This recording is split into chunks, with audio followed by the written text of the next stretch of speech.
Hey everyone, it's Zach back with a new mortgage video. Hope you're all having a happy Wednesday out there. If this is your first time seeing one of my videos, welcome to my channel. If you're a returning viewer, welcome back, where I'll try to demystify all things mortgage related. If you find this content helpful, please like and subscribe.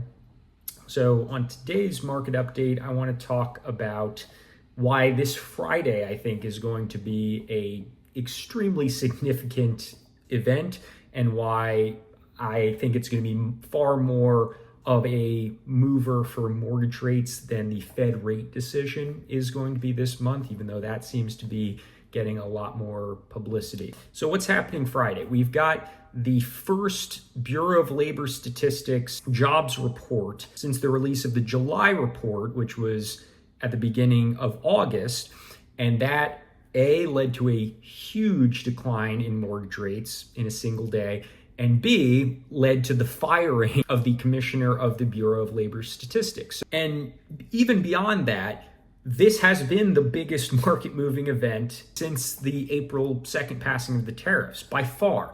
And the expectations are that unemployment rate's going to go up a little bit from 4.2% to 4.3%. And that the non-farm payrolls figure, which that has really been the most pivotal metric, that's expected to stay about the same as it was last month, which was 73,000. This month it's supposed to be 75,000. Now, last month, what was so impactful, more than that 73,000, which was about 30,000 short of where it was expected to be, but that's not an extreme miss. What was extreme about that last report was the downward revisions of the previous 2 months. We went from about 140, 150,000 down to 20,000 for both June and May. So this month, obviously, if we come short of that 75,000, that's going to have a positive impact on mortgage rates to some degree, but what's going to happen with those revisions? It's hard to imagine that June is going to be revised any lower, but you never know. It could be revised into the negatives. And could July's report be revised from 73,000 down to 20 or 30,000? I can't see it having quite as big of an effect on mortgage rates as this past report, just because there's not a whole lot of room further down to go. But I do think this is going to be a significant report. And conversely, if we have numbers that come in higher than expected, I'll be curious to see what the discourse and the reaction is with this new commissioner in charge who is appointed by Trump. And is there going to be any kind of questioning of whether that data is accurate?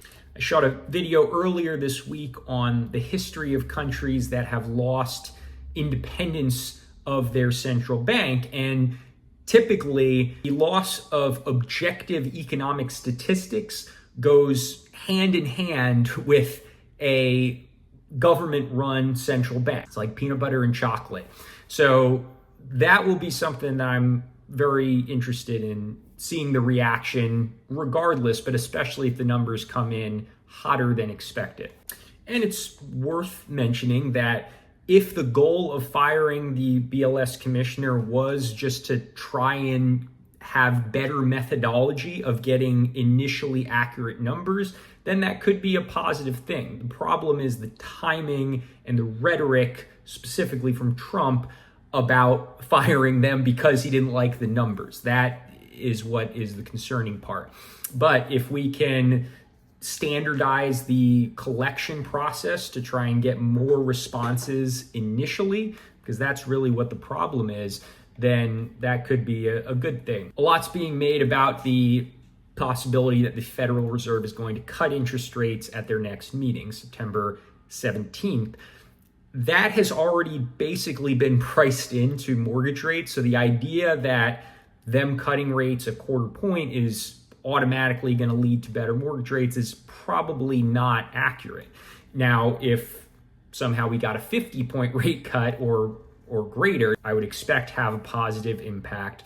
However, what's more likely to have an impact is this report on Friday, and then after the actual rate decision, which at this point is almost a sure thing to be a 1/4 point rate cut.